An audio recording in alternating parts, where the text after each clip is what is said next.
복음에는 하나님의 은혜가 충만하게 나타나 있다라는 말은 은혜가 왕노릇한다라는 말로 표현이 되었습니다.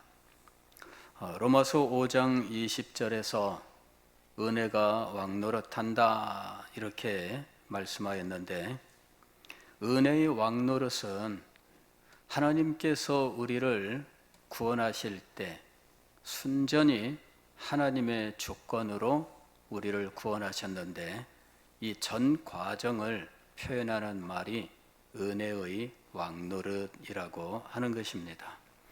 자, 이렇게 은혜로 말미암아 우리가 하나님의 심판에서 구원으로 놀라운 은혜를 받게 되었는데, 바로 이로 인하여 우리는 더 이상 죄를 지을 수 없다라는 것이 이 6장의 말씀입니다.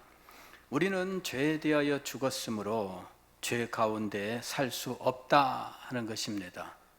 자, 이 사실을 6장은 몇 가지 개념으로 설명을 합니다. 첫째는 그리스도와 연합이 되었다 이렇게 설명을 합니다.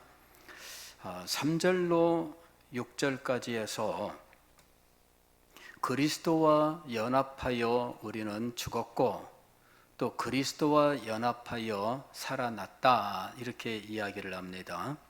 그리고 이것을 세례라는 말로 설명을 한 거예요. 그리스도와의 연합은 어떻게 일어났느냐?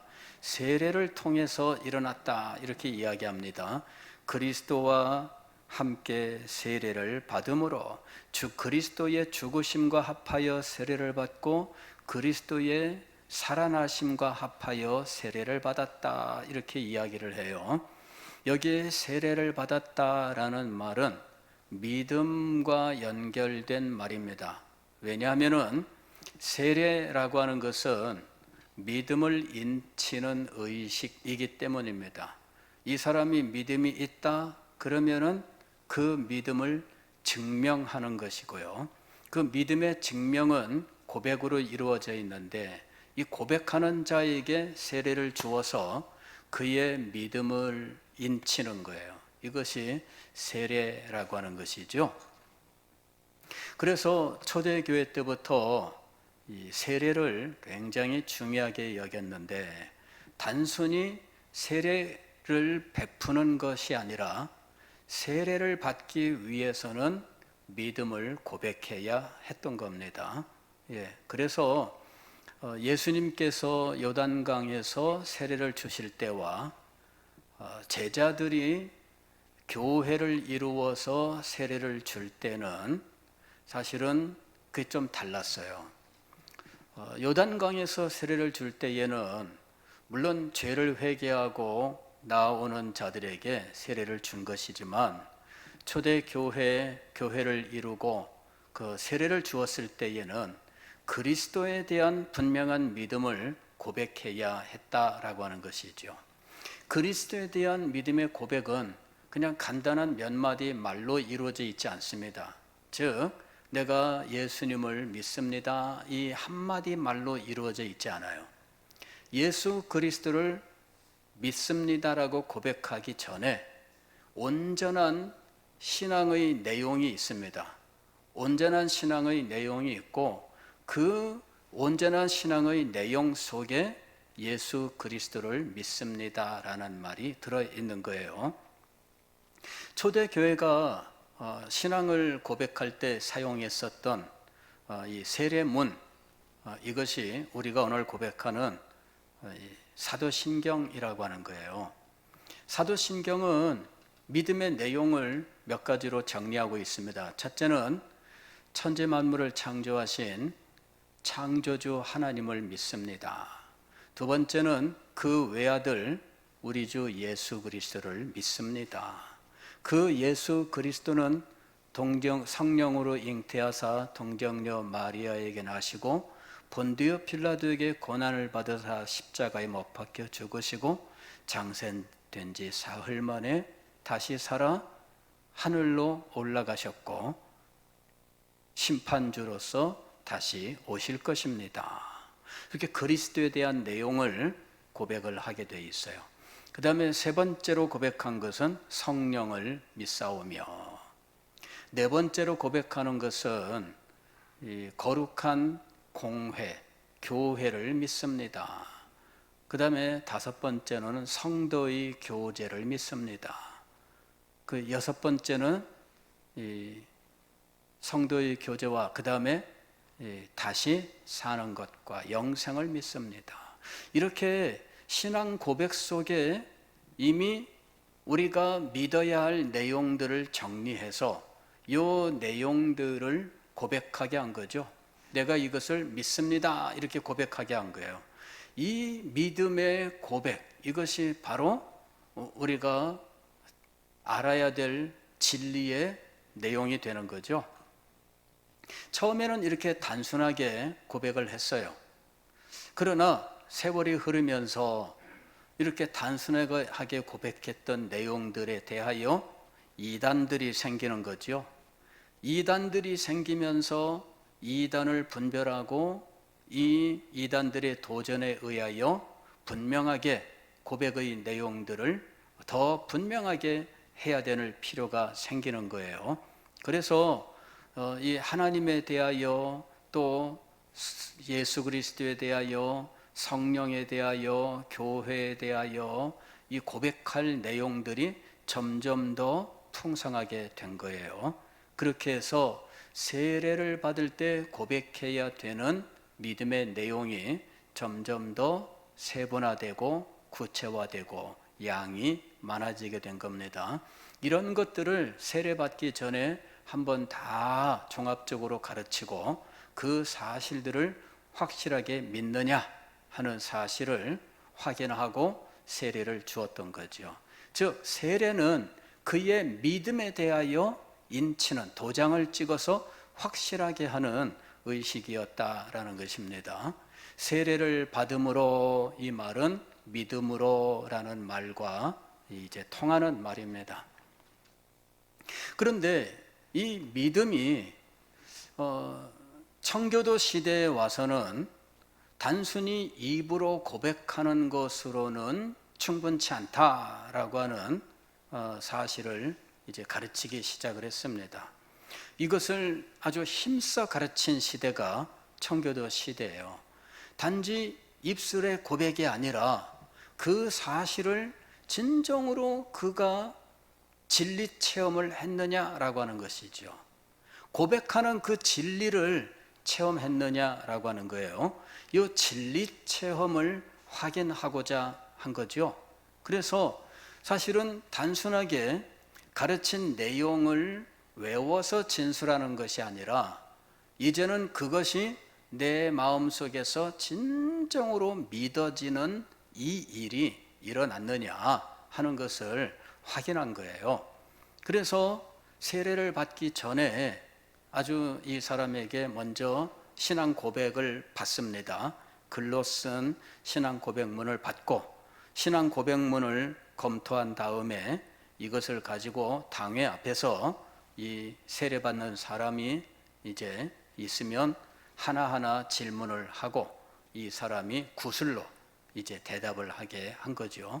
그리고 진리 체험에 대하여 확실하게 물어본 거예요. 십자가 체험에 대해서 그리스도를 진정으로 나의 구주로 믿게 된 그 계기, 그 지적인 그리고 감정적인 의지적인 이런 인격의 변화, 이런 것들에 대해서 확인을 하나하나 했던 겁니다. 그 과정이 사실은 상당히 어렵지요. 그러나 그 시대는 누구나 그것을 힘써 배우고 그것을 체험하고 진리를 마음속에서 체험하고 신앙을 고백하면서 세례를 받았던 거예요. 그런데 이제 시대가 변하면서 그것 자체를 힘들어하는 이런 시대가 됩니다. 시대 변화가 일어나게 돼요. 합리주의 사상이 대학을 장악하고 대학에서 배운 사람들에게서 합리주의 사상이 점점점 퍼져가고 심지어는 목사님들도 합리주의로 무장을 하게 되는 이런 상황이 되면서 시대가 변합니다. 또 세속주의가 들어와서 이제는 믿음으로 사는 것이 아니라 세상의 즐거움, 세상의 성공 이런 것들을 추구하는 삶을 살게 되면서 세례에 관심이 없어지는 이런 세대가 일어나게 되는 거예요. 부모 세대는 세례받지 않으면 죽는 줄 알았는데 다음 세대는 세례를 안 받아도 아쉬울 것이 없는 상황이 되는 거죠. 누가 답답해지느냐 하면 교회가 답답해지는 거예요. 분명히 유아 세례를 받았는데 입교를 안 해요. 그리고 결혼해서 아이를 낳았는데 이 아이는 유아 세례를 줄 수 있느냐 없느냐 이러한 문제가 발생했습니다. 입교를 하지 않았어요. 그러면은 세례를 그 사람이 자녀를 낳았을 때 세례를 줄 수 있을까요? 없을까요? 이게 이제 문제가 되는 거예요. 예. 그리고 이 사람들을 이 성례식에 성찬에 참여시킬 수 있을까요? 없을까요? 이 사람은 아쉬울 게 없어요. 그냥 교회에 어쩌다 한 번씩 나오고, 근데 교회가 문제가 되는 거예요. 교회 출석도 드문드문해지고 성찬에는 참여 자격이 없어서 평생 동안 성례에 참석도 안 하는 상황이 벌어지고, 성찬이 은혜의 수단이라면 이 성찬에 참여해야 은혜를 받을 거 아니에요. 성찬에 참여해야 받는 은혜가 있잖아요. 이 사람이 평생 동안 성찬에 참여 안 하면 그러면 성찬을 통해 받는 은혜는 못 받는 거잖아요. 그러니 답답한 건 교회가 되는 거죠. 그리고 결국은 타협책이 나오게 된 거예요. 타협책이 나와서 부모 중에 한쪽만 세례를 받아도 그 자녀가 유아 세례를 받을 수 있다. 이렇게 타협안이 나오게 된 겁니다. 이것이 하페이 카버넌트라고 부르는 거예요. 이거는 온전한 믿음으로 살던 그 공동체가 무너진 걸 의미하는 겁니다. 공동체의 한쪽이 무너지면서 타협책이 나오게 된 거죠. 그리고 그것이 어느덧 일반화 되어버리고 말았습니다. 우리는 지금 선교지예요. 그래서 복음을 받을 때에 부부 중에 한쪽만 복음을 받아들이는 사람들이 많고, 그리고 그 사람이 세례를 받고 그 자녀에게 유아 세례를 주고 싶어 할 때 우리는 유아 세례를 주도록 한 거지요. 우리는 선교지에서 한쪽이라도 믿으면 감사하여 그 자녀에게 유아 세례를 준 거예요. 우리는 선교지에서 한쪽이라도 믿으면 이거는 성공의 표였습니다. 그러나 청교도 시대에는 한쪽만 믿으면 실패였던 거예요. 그래서 똑같이 하페이 카버넌트의 모습을 가지고 있지만 우리는 이것이 성공의 증거였지만 19세기 후반에는 이것이 실패의 증거가 된 거예요. 즉 다음 세대가 믿음에서 떨어져 나가는 모습이었던 거죠. 자, 이 믿음과 세례 그리고 믿음의 체험, 이 관계, 이것이 역사 속에서 계속 흘러 오늘까지 온 겁니다. 우리 교회, 우리 장로교 세례 문답집에 보게 되면 세례에 대하여 묻는 부분이 있어요. 세례는 어떤 종류가 있느냐 이렇게 묻고, 세례에는 물세례와 불세례가 있습니다 이렇게 답을 합니다.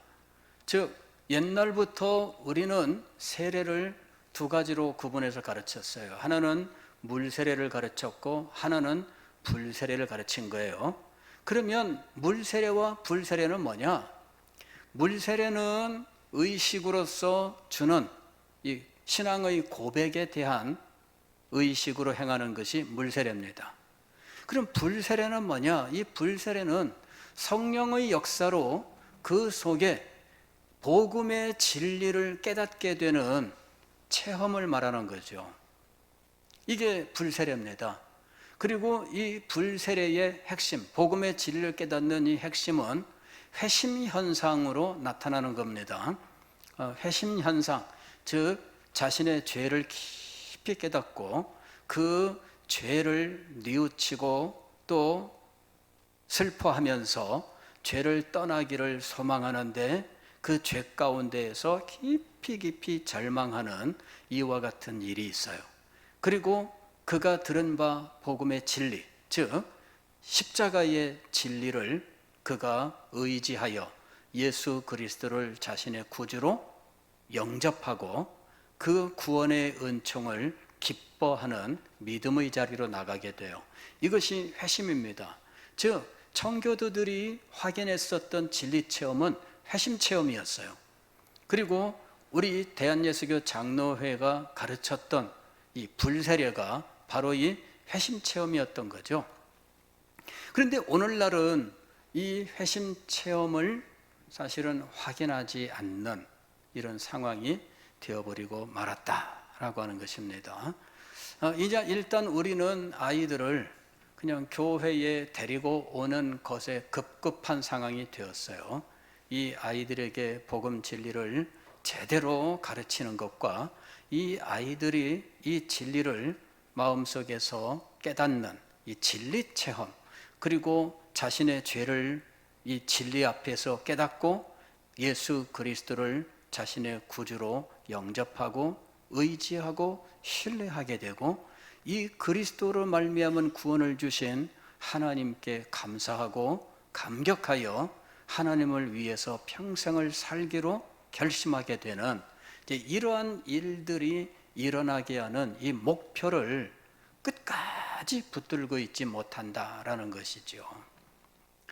오늘날 주일학교 교역자들은 이 부분을 기억을 해야 돼요. 아이들이 진리 체험을 하지 못한다면 이 아이들은 이방인으로 클 수밖에 없습니다 하는 거예요.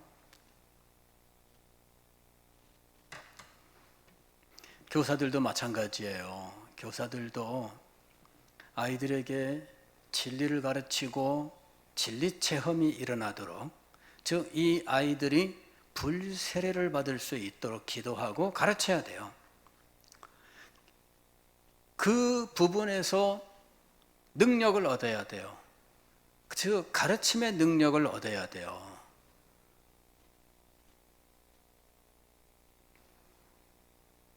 저는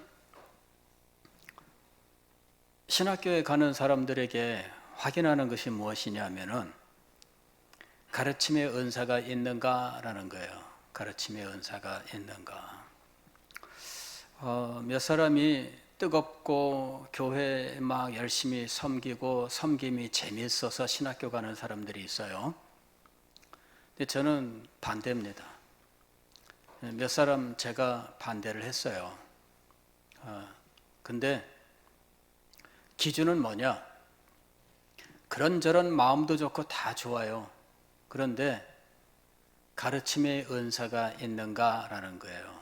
즉 주일학교 교사로 섬기면서 그 가르침에 아이들이 진리를 잘 배우고 또 진리의 깨달음을 얻느냐라고 하는 거예요. 그 증거가 나타나고 있느냐. 가르치는 요령이 없어요. 자기 속에서도 가르쳐야 될 내용이 정돈이 안 되어 있고 아이들에게 이걸 가르칠 때 아이들도 제대로 배우지를 못합니다. 이러면은 아직은 아니에요.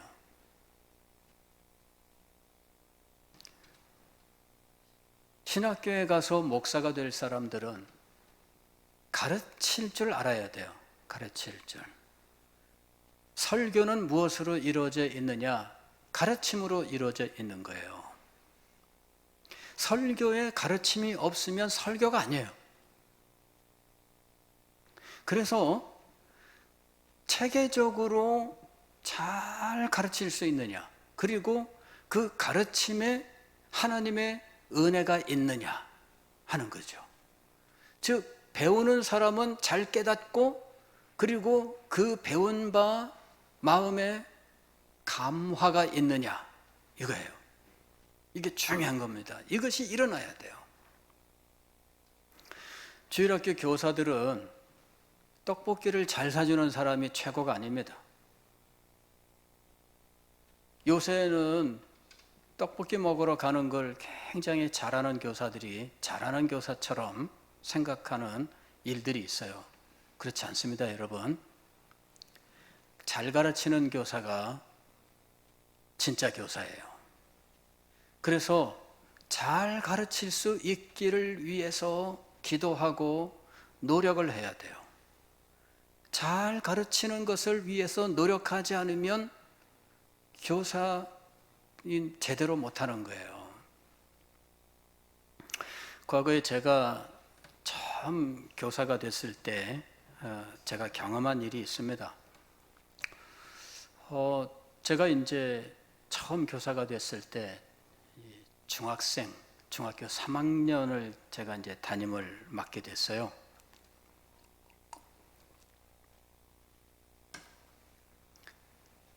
나름대로 공과책을 가지고 공부하고 준비해서 학생들 앞에 딱 섰는데 그날 무슨 말을 어떻게 했는지 막 정신없이 정말 산란한 가운데 그 시간이 지나갔어요.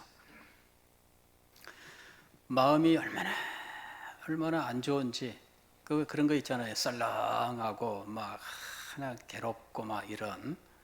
근데 도대체 내가 오늘 공과 공부 시간에 뭐 했나? 이렇게 정신없고 이렇게 할 수 있나? 막 이런 자책 이런 것이 들었어요. 그래서 그때부터 일주일 동안 공과를 정리했어요.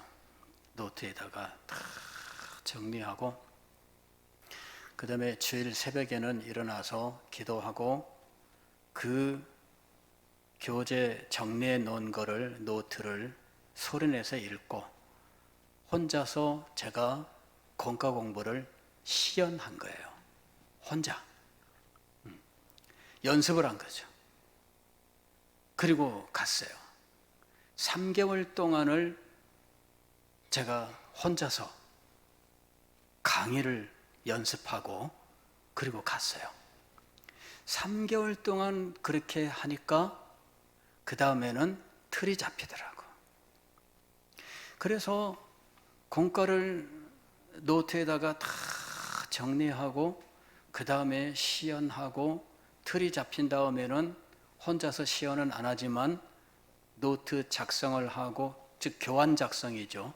교환 작성을 하고 그것을 읽고 일주일 내내 읽으면서 준비하고 그렇게 해서 이제 공과 공부를 진행을 했어요.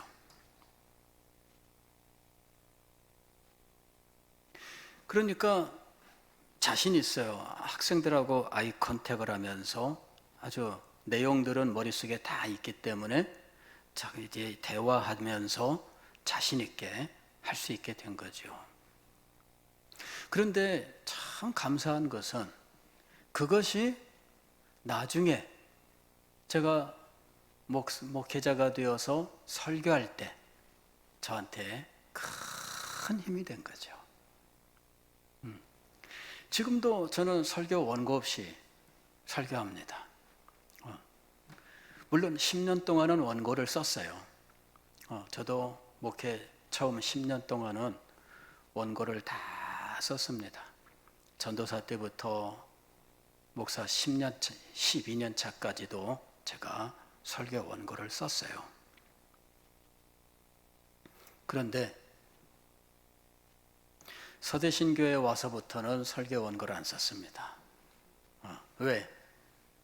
서대신교회에 와서부터는 카드만 가지고 설교할 수 있게 됐어요. 지금도 저는 이렇게 필기한 이 카드를 쓰고 있습니다. 이건 제가 여기다가 쓰는 거예요. 써가지고 이 카드 한 장이 오늘 제가 여러분들에게 말씀드릴 내용입니다. 무슨 말을 어떻게 해야 할지 막 미리부터 구상을 해놓고, 그렇게 안 해도 이것만 미리 작성을 해놓으면 저는 해야 될 말들이 쫙 나오고 생각하지 않았던 것도 막 나옵니다. 제가 평소에 읽고 생각하고 묵상하고 했던 것들이 이것을 전하는 동안에 막 나옵니다.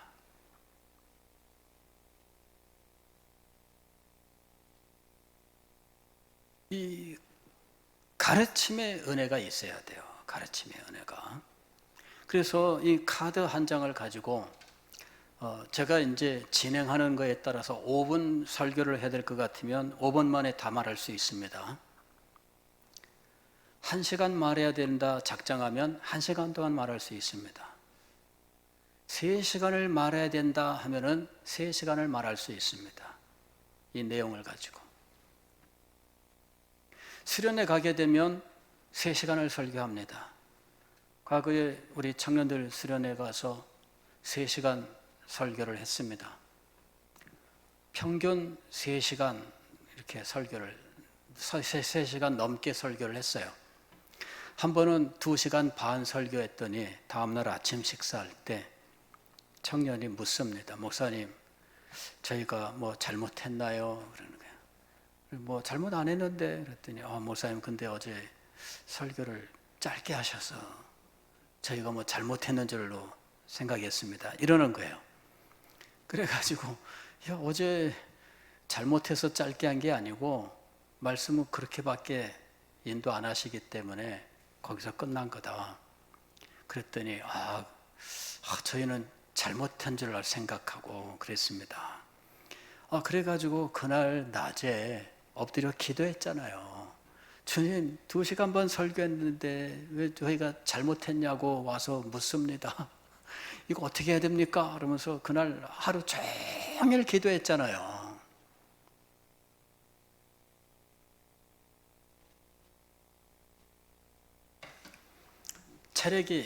이제는 체력에 딸려서 3시간 서가지고 설교하기가 힘들더라고. 근데 저도 최장 설교를 해본 거는 4시간. 4시간 설교를 했는데, 뭐 설교자도 참 뭐 대단하다 말할 수 있을지 모르지만은 앉아서 듣는 사람들, 근데 신기한 것은 집중해서 듣더라는 거죠. 이게 참 놀라운 은혜입니다. 주님께서 은혜를 주시고 성령께서 진리를 가지고 역사하시는 일이 있습니다. 여러분, 그런 세계가 있는 줄 알아야 돼요. 지금 우리는 제가 그렇게 설교한 것을 여기 어르신들은 경험을 못 해봤어요. 과거 우리 교회 청년들은 경험을 했습니다. 그 청년들이 다 신학교에 가고 다 헌신적인 청년들이 된 거예요. 4시간, 3시간 반 설교를 들으면서 이 청년들이 변화된 거예요. 근데 우리 어른들은 아마 한 90분, 100분 설교는 들었어요. 과거에. 제가 사경에 진행하면서는 90분, 100분씩 설교를 했고, 처음 우리 교회에 와서는 주일 대예배 설교를 90분씩 했어요. 근데 90분 설교하니까 기절하는 사람들이 막 있더라고. 막 표정을 보니까. 그래서 40분 정도로 줄여서 설교를 하게 되었었는데, 어쨌든 이 은혜의 역사가 있어야 돼요. 은혜의 역사가 있어야 돼요. 세례를 받을 때 이런 은혜의 역사가 임할 수 있도록 돼야 됩니다. 이거는 부흥의 시대에 일어나는 일이에요. 그때는 단지 입술로 고백하는 정도에 만족하지 못합니다. 그런 역사가 우리 가운데 일어날 수 있도록 여러분 기도해 주시기를 바랍니다. 세례는 믿음을 인치는 의식입니다. 자, 그런데 지금 죄에 대하여 죽었으므로 죄 가운데 살 수 없다. 이것은 그리스도와의 연합으로 일어나는 일인데, 그리스도와 함께 죽고 함께 살아났기 때문에 죄 가운데 살 수 없는 거예요. 그러면 이 그리스도와 함께 하는 이 연합은 어떻게 일어나는가? 믿음으로 일어나는 겁니다. 그 진리를 세례를 받음이라는 말로 지금 설명한 거예요. 그리스도와 죽으심과 합하여 세례를 받음으로, 그리스도의 부활과 합하여 세례를 받음으로, 이렇게 믿음과 그리스도와의 연합을 지금 함께 설명을 했어요. 그로 말미암아 어떤 일이 우리에게 일어났느냐? 그리스도와 함께 죽고 그리스도와 함께 살았다는 말이 도대체 무엇을 의미하느냐? 이것이 오늘 로마서 6장 6절부터 11절까지의 내용이에요. 자, 그리스도와 함께 죽고 그리스도와 함께 살았을 때 일어난 일이 무엇이냐면은 죄에 대하여 죽고 하나님께 대하여 살아났다라는 것을 의미한다는 거죠.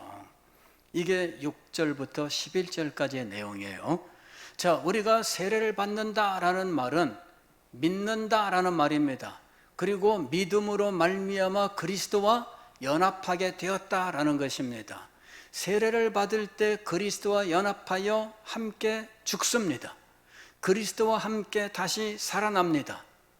이 일은 우리가 죄에 대하여 죽었다 하는 것과 하나님께 대하여 살아났다라고 하는 것을 의미한다는 거죠. 그러므로 죄에 대하여는 죽었으므로 이제 더 이상 죄와 상관이 없습니다. 죄에 매일 필요도 없고, 죄를 두려워할 필요도 없고, 죄 가운데 끌려갈 필요도 없고, 죄 가운데 살아갈 필요도 없습니다.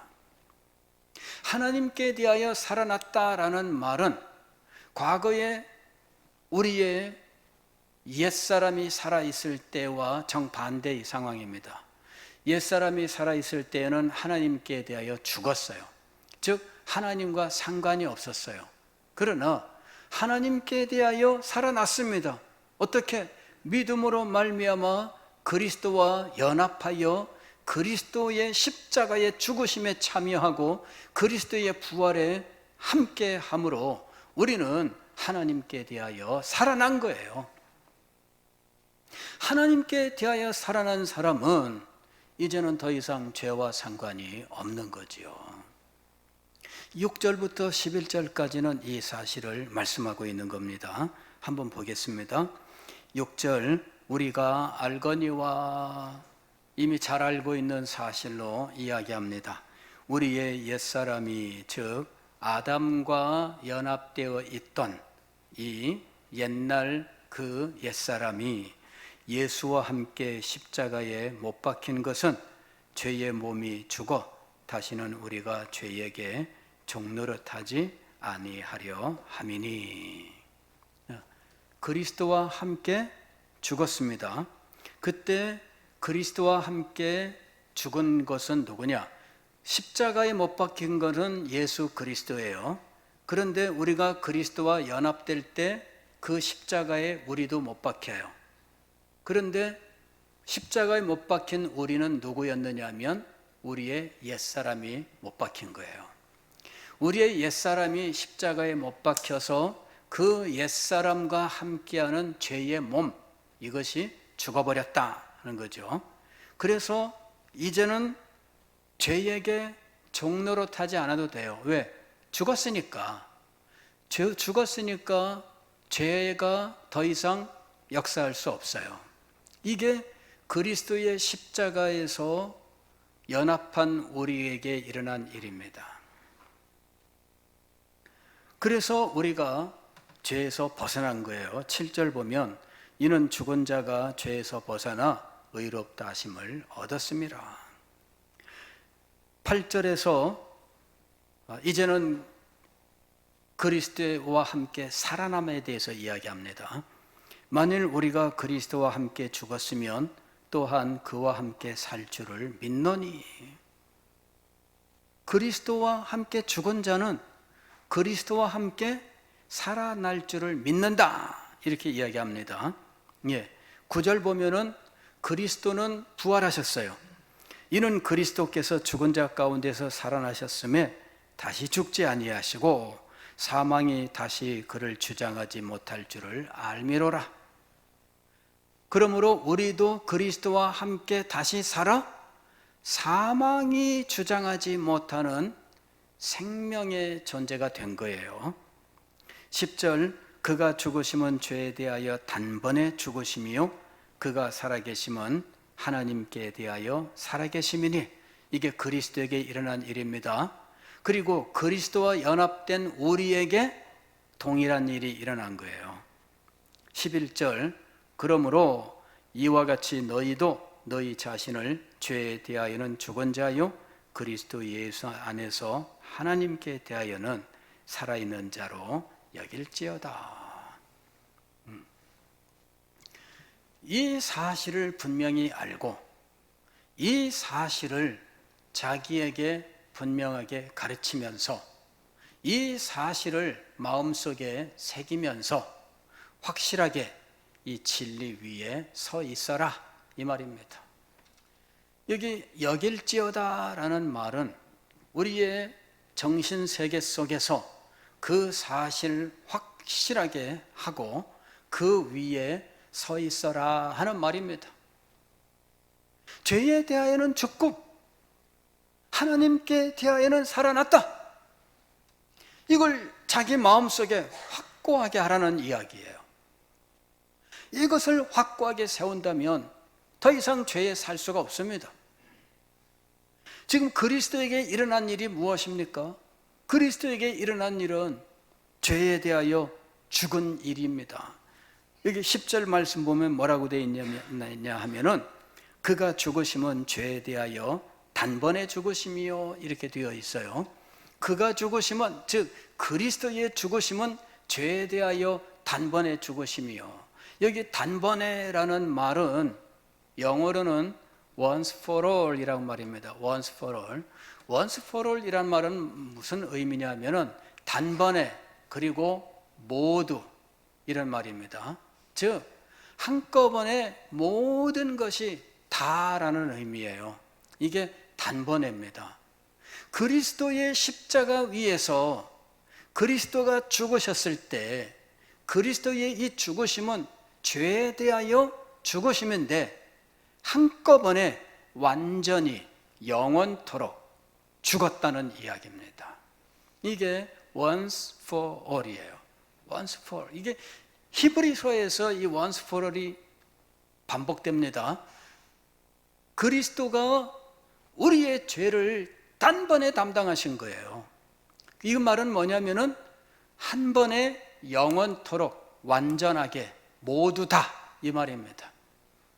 이게 단번에 그리스도께서 십자가 위에서 죽으실 때 죄에 대하여 단번에 죽으신 것처럼 우리도 그리스도와 연합하여 그리스도의 죽으심에 함께 십자가에 못 박혀 우리의 옛사람이 십자가에 못 박힌 거예요.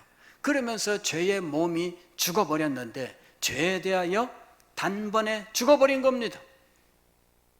그 일이 우리가 예수 그리스도를 믿을 때 그리스도와 함께하여 일어난 거예요. 즉 우리가 그리스도와 연합할 때 우리에게 일어난 일이 바로 그 일입니다.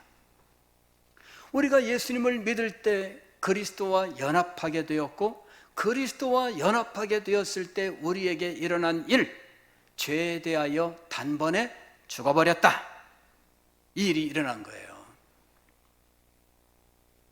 자, 그리스도와 연합하였을 때 믿는 자에게 일어난 또 한 가지 일은 무엇이냐 하면은 하나님께 대하여는 살아났다. 그래서 우리가 하나님의 영광을 목격하게 되는 거예요. 그래서 우리가 하나님의 의를 기뻐하게 된 거예요. 그래서 우리가 하나님을 기쁨으로 경배하게 된 거예요. 왜? 하나님께 대하여 살았기 때문에. 하나님께 대하여 죽었던 존재들은 로마서 1장 18절부터 32절까지에 나와 있습니다. 그들은 불의로 진리를 가로막는 자들이었습니다. 하나님을 알되 하나님을 영화롭게 하지 않습니다. 감사치도 아니합니다. 그리고 죄 짓는 자들을 오히려 잘한다고 격려하고 칭찬합니다. 그들은 하나님께 대하여 죽어 있었기 때문에 그런 일들을 행했던 거죠. 그런데 이제는 하나님께 대하여 살아났습니다. 그는 하나님의 말씀을 들을 수 있게 되었습니다. 그는 진리를 마음속에 기쁨으로 받아들일 수 있게 되었습니다. 신령한 진리의 깨달음을 얻을 수 있게 되었습니다. 그것이 그에게 기쁨과 즐거움이 됩니다. 하나님을 사랑하고 그 뜻대로 살아가는 것이 그에게 기쁨이에요. 하나님의 영광을 위하여 살아가는 삶이 그에게 즐거움입니다. 거기에서 날마다 힘을 얻고 기쁨을 얻습니다. 그것이 하나님께 대하여 살아난 사람의 모습이에요. 삶의 목적이 하나님이 됩니다. 삶의 가치관은 하나님의 영광입니다. 이것이 하나님께 대하여 살아난 사람의 모습인 것이지요. 그는 더 이상 죄 가운데 살아갈 수가 없어요. 이제는 그는 하나님의 영광을 위해 살아가는 사람이 된 거예요. 그런데 무슨 은혜를 얻기 위하여 죄 가운데 거하자, 그 말도 안 되는, 소위 말하면은 난센스죠. 말도 안 되는 이야기입니다. 왜? 믿는 자에게 이 놀라운 일이 일어났기 때문이에요. 이거는 개념이 아니라 실제입니다. 우리 속에서 일어난 일이에요. 우리 속에서 왜 회심한 사람이 죄에 대하여 그렇게 애통하는가? 죄에 대하여 죽었기 때문에 이 우리 몸에 있는 죄, 그것에 대한 애통함이 그에게서 떠나지 않는 거예요.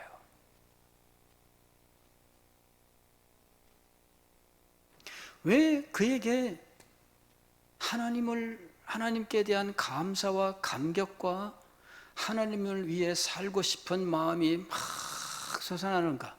하나님을 예배하고 싶고 찬양하고 싶고 예배하는 순간이 정말 꿈과 같고 찬송하는 순간이 너무나 기쁘고 즐거운 이유는 무엇인가? 이게 하나님께 대하여 살았기 때문이에요.